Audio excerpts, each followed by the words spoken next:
cilat janë disa probleme shpirtërore më të shpeshta që i shihni te njerëzit? Probleme shpirtërore më të shpeshta dhe më të mëdha që i shohim çdo herë te njerëzit janë problemet psiqike mendore, okay? Mendimet negative, mendimet e liga, që njerëzit mendojnë vetëm për të keq.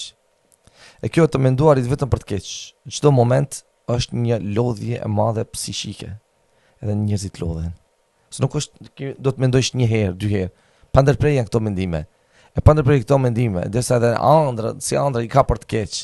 Domethënë as në gjumë nuk pushon, edhe kjo i lodh njerëzit shumë dhe pastaj kjo i detyron njerëzit për trajtime tjera që ndoshta janë të panevojshme, për trajtime tjera derisa domethënë vjen në një lështi aq më të madhe. Pse?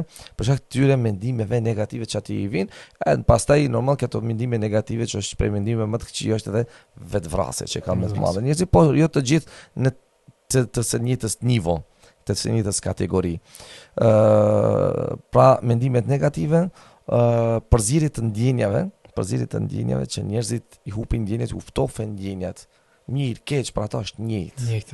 Tamam, të gjithë gëzojnë është njëjtë, të gjithë kajnë, për ata është njëjtë. Dhe kjo pastaj i çon ato hap pas hapin për të marrë një vendim jo të mirë.